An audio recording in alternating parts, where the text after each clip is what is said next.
अस्सलाम वालेकुम वरहमतुल्लाहि वबरकातुहू औज़ुबिल्लाहि मिनश्शैतानिर्रजीम बिस्मिल्लाहिर्रహమానిర్రహీం.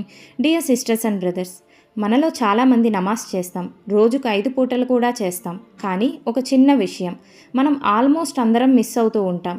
అది చిన్నదే అనిపిస్తుంది, కానీ అల్లాహ్ దగ్గర చాలా పెద్దది. నమాజ్ అయిపోయిన వెంటనే ఏం చేస్తాం? సలాం చెప్పగానే వెంటనే లేచి మన పనుల్లో పడిపోతాం.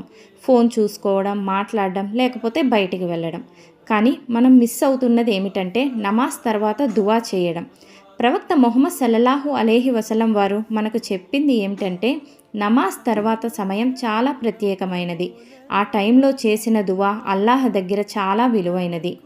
మనం ఒక్కసారి ఆలోచించాలి. మనం అల్లాహ్ ముందు నిలబడి నమాజ్ పూర్తి చేశాక, అంటే మనం ఆల్రెడీ అల్లాహ్ దగ్గర అవుతున్నాం. అలాంటి టైంలో ఒక్క నిమిషమైనా మన హృదయంతో దువా చేస్తే అల్లాహ్ వినకుండా ఉంటారా? మన కష్టాలు, మన సమస్యలు, మన కోరికలు అన్నీ చెప్పడానికి అదే బెస్ట్ టైం. చాలాసార్లు మనం అనుకుంటాం నా దువా కుబూల్ కావడం లేదు అని. కానీ మనమే ఆ బెస్ట్ మూమెంట్ని మిస్ అవుతున్నామేమో కదా. అల్లాహ్ మన మాటలు వినడానికి రెడీగా ఉన్నారు, కానీ మనం మాత్రం త్వరగా వెళ్ళిపోతున్నాం. కాబట్టి ఇకపై నమాజ్ తర్వాత వెంటనే లేచిపోవద్దు. కనీసం ఒక్క నిమిషమైనా దువా చేద్దాం. ఇది చిన్న అలవాటు, కానీ మన జీవితాన్ని మార్చేస్తుంది. అల్లాహ్ మనందరి దువాలను కుబూల్ చేయాలి. ఆమీన్. అస్సలాము అలైకుం వరహమతుల్లాహి వబర్కాతుహు.